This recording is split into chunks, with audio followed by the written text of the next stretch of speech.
while I feel like Marvel is decaying, and ever since No Way Home and the legacy of Chandra and the microphone, ever since No Way Home and Avengers, Infinity Saga, all that jazz, I feel like Marvel's decaying. It's just kind of falling off and just becoming less and less interesting. Yeah. And also, I wonder how many other people feel that way. Well, and more dependent. If you feel that way and you agree with us, tell us how you feel about it. Or if you don't even care about Marvel movies, tell us that too. I'm getting to where I just about don't care about it either. But I feel like they're also becoming it's more... like they strung it out too long. Yeah. Ever since Disney Plus, I feel like it's becoming more and more dependent on Disney Plus. Like they're driving people to the Disney Plus if you want to be invested in the characters and all this stuff. Oh, makes me wonder how Guardians of the Galaxy 3, how I'm going to react to that, because I really like Guardians of the Galaxy. I love those characters, Chris Pratt. I like that story and the over the top nature of how they get along, Rocket Raccoon and all that, like, is cool. I wonder if I'm going to be into that movie. Well, it's the Disney-fication of everything.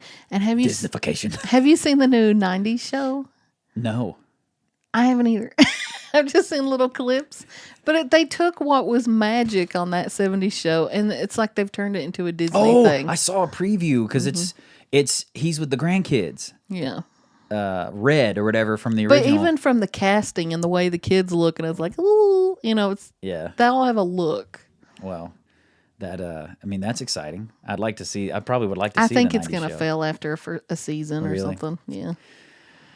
I don't know. People are afraid to tell new stories. They're just like spinning off of what was good, like young Sheldon from Big Bang Theory. Did you like Big Bang Theory? Yeah, I watch it now. I'm finishing it actually. I've been watching it. Yeah, it's so funny, But in the midst of MCU doing tanking, in my opinion, just utterly tanking, I feel like they're scrambling to figure out what they're going to do. They just have no audience at this point. They had everybody. By the time you had like the Spider-Man saga and Infinity War, you had everyone. And now it's like, your audience is like Disney loyalists. And now for like a year, people have been going to the Marvel movies because they're so used to the new Marvel movie's out, let's go see it. But I think you can only do that so much before people are like, I'll wait till it comes out on Disney Plus. Yeah. In the midst of that, the DCEU is going through a rebranding because they've partnered with James Gunn, and he's basically the head of creative at the DCEU, or whatever they're calling themselves. Didn't they get rid of the Superman? They did. They got rid of him, hired him back, all this stuff. So now James Gunn's having to write stuff and he's basically having to finish writing some shows that nobody cares about. Did you fart? No, it's my chair. Okay. Like Ezra Miller, The Flash. Ezra Miller now is like you can barely have a movie with him. I don't know how this movie's going to do because he's basically like a cult leader or something now. Have you seen all the stuff on him? He was arrested for shoplifting or something like that. Then there was like these human trafficking. Pardon me, I am not deliberately not using Ezra Miller's pronoun. Ezra Miller prefers they, them pronouns, but he's a biological male. So since... I don't know about any of this. Since Ezra Miller is a biological male, I refer to biological males as he, him. If you have a problem with that, don't try to exact your tyranny on me. Because biological males are he, hims, per the dictionary. So he's a cult leader? He, however you want to call it, Ezra Miller is look it up. The guy is, the person is basically untouchable right now. People can't stand Ezra Miller because of all these allegations. Well, what do you mean untouchable then? Like nobody... Oh, nobody wants to touch him. Nobody wants him in a movie. Nobody's excited about him being the Flash in this movie. Oh, he's going to be the Flash? Yes. So the trailer, we just got a trailer for the Flash. When all this stuff happened about Ezra Miller and all these things came up about the allegations, who's Ezra Miller? The Flash. Yeah, but what else has he done? He played a smaller role in the Fantastic Beasts franchise. The quiet kid from the orphanage.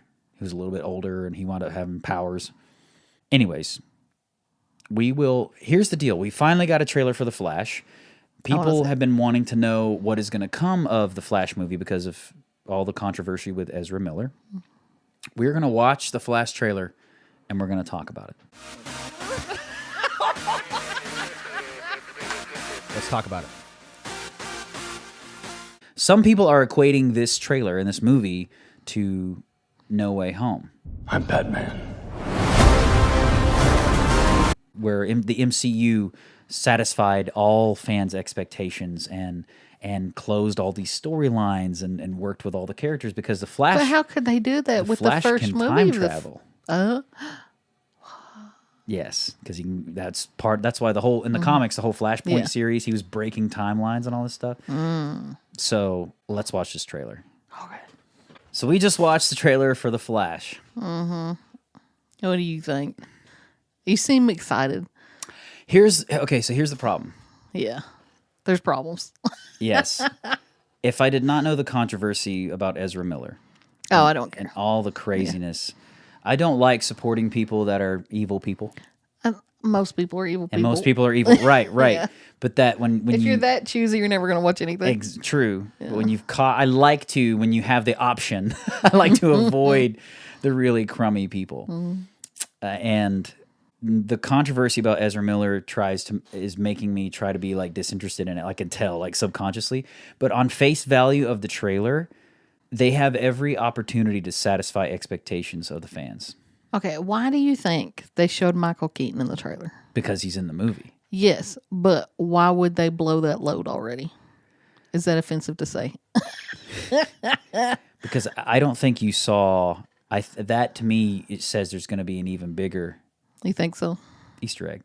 I wouldn't be surprised. And this is places it could go. I would not be surprised if they had how, and maybe you didn't see it, but you know how You just called me stupid in front of everybody.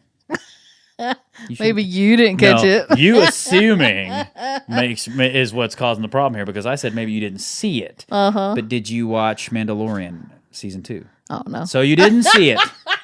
Thank you. I thought you were going to say I didn't know some of the trailer. No. So in Mandalorian, they had Luke Skywalker show up, and it was a young version of Luke Skywalker, and it was CGI. And he looked great. And people were just like, I cannot believe. And he was for several episodes later, this younger version of Luke Skywalker. They've done the same thing now with using this technology. They've done the same thing with Harrison Ford and the new Indiana Jones. I would not be surprised if Christopher Reeve's Superman is not in this movie. And that would be a bigger thing than Michael Keaton. Okay. On one hand, I agree with you. But on the other, like, that's for grandparents. Maybe.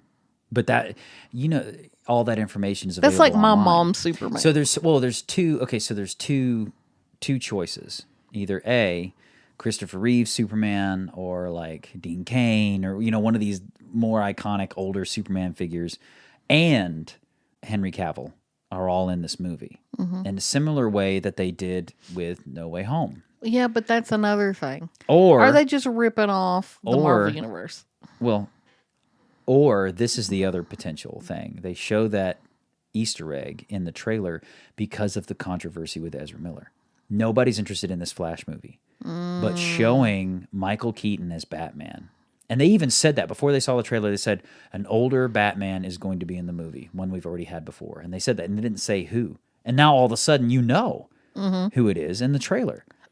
Because there he is. It's Michael Keaton.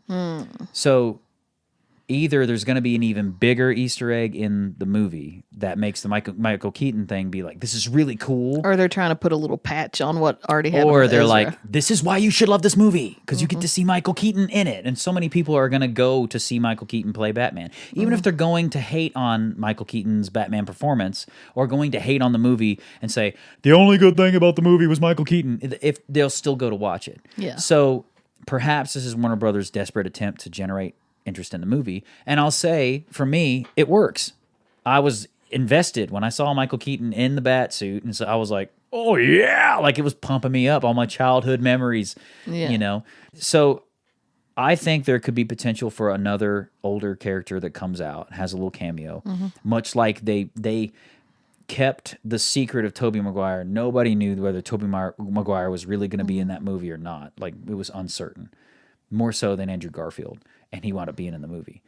So I wonder if there's going to be an even bigger Easter egg, an older Superman. What about the comparison between DC and Marvel? DC has a problem in that they have a whole bunch of characters to try and make movies off of that nobody cares about. Your main characters are beginning to get used up. Yeah. You know, Batman. There's only going to be so many Batmans. They're doing a Batman 2. I don't know if you saw that or not. And they're doing a Joker 2 with Joaquin Phoenix. Have you seen that? Oh, with Lady Gaga. With Lady Gaga. Yeah. So I wondered if she's going to be a Harley Quinn in that. She is. Yeah. She is. Killer. Yeah. So they're trying to milk the characters people care about, and they're trying to expand the universe for other characters. If you see the list of the new movies coming out, there's so many that nobody knows about, nobody cares. But what I'm saying is, like Marvel had a formula, and it worked for them. Whereas DC made all these dark, depressing movies nobody cared about. That's why they have been getting better, though. Do you think this is going to be a good continuation or a bad one? Well, here's what happened with Marvel. Jon Favreau directed the original Iron Man. Directed it and he did a good job. He surprised everybody. Yeah.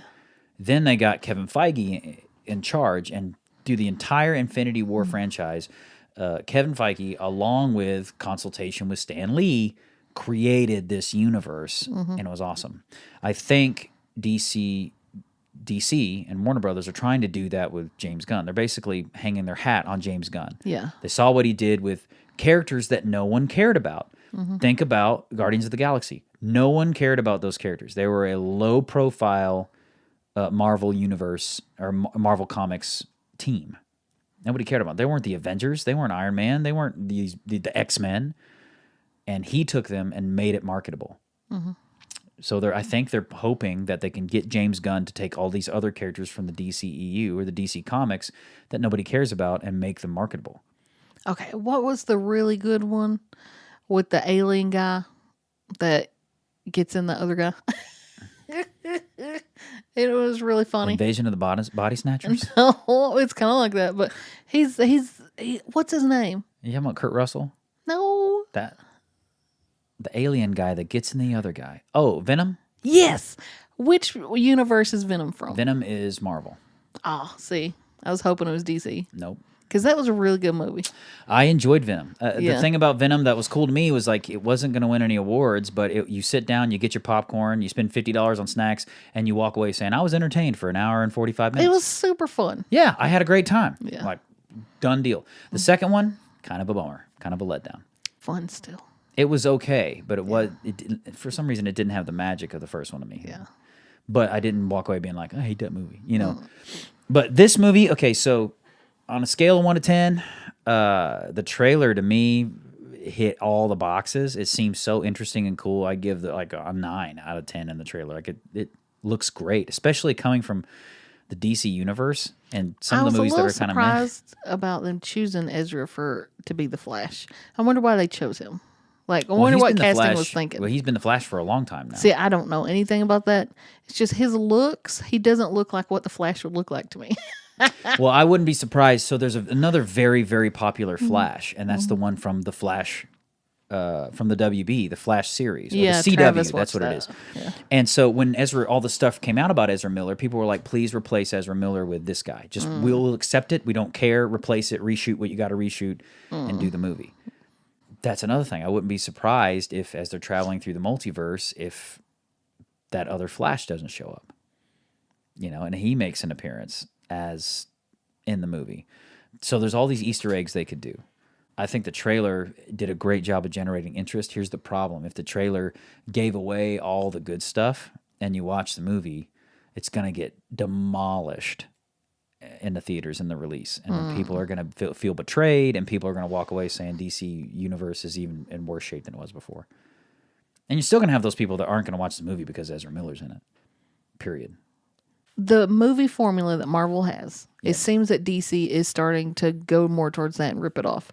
Is that wrong to you? Or do you think they should look at something successful and go for it? I don't think it's wrong because they've spent so much money getting it wrong. It's time to try something that wins. They spent so much money losing over and over and over. I think it's time that one of these big companies drops their ideologies and decides that they want to please the fans.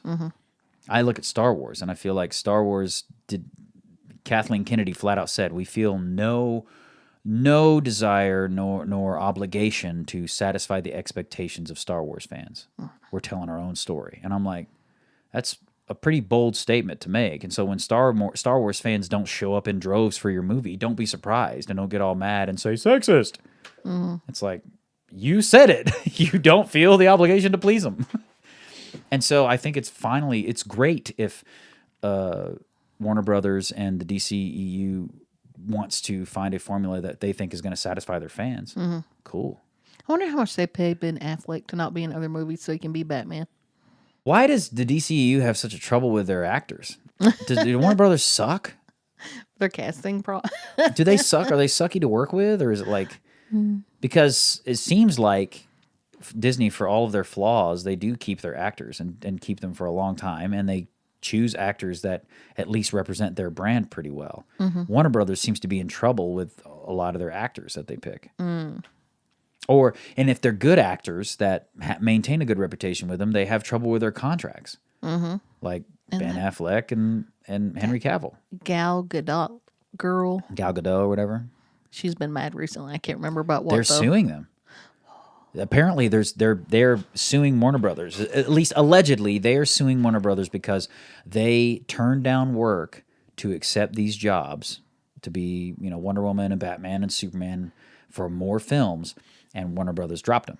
Ooh. And so now I don't know the outcome. I don't know if that threatening to sue them has gotten them in a position where Warner Brothers is hiring them again to do Batman and Superman and Wonder Woman again, or at least cameos in other movies. I don't know how it's happening, but I do know allegedly they were all joining together in a lawsuit against Warner Brothers.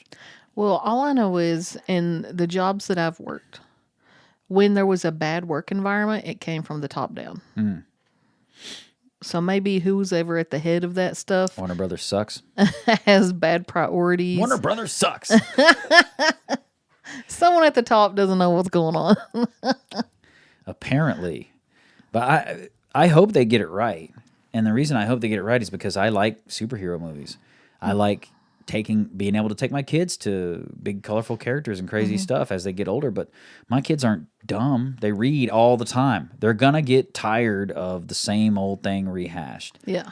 And it'll get to a point where I'm not the only one falling asleep in the middle of a Marvel movie. I just don't understand where all the creativeness has gone. Why they rehash the same things over and over. Why they can't have new things. Well, and when something feels so new, when something is so new, people just latch onto it. Well, and like characters like Black Adam, that they're not new, they're just not as well known. That was a good movie. I'm not knocking it. But why did it have to be a lesser known character? Why couldn't it have just been something completely different? I think that, it's like guaranteed money, at least to a certain degree. People who are fans of DC will watch a DC character. Yeah, if you want to come on the scene with something new. What's that movie? I'm all about it. Brightburn or something like that? Brightburn. I never watched it. My brother watched it the other day. He's like, "You've got to watch it." Yeah, I would like to see it. I think that's You the haven't problem. watched it either? No. I think that's the problem is there's no guaranteed audience. I heard it was really good. The new things do happen, but I think they happen more often when there's a guaranteed audience. Like Disney Plus subscribers. That's a guaranteed audience. You're a captive audience. They subscribe for it. They could make something new on Disney Plus in the same way that Netflix did Stranger Things. That's totally new. It happened. So a big industry is not going to gamble on something new. If something new is going to come up, it's going to come up out of... Well, a big movie industry for the theaters isn't going to gamble on something new. They'll gamble on what's known. Like they call it a gamble, but like Martin Scorsese, fantastic director. You gamble on that. That's people like Scorsese movies.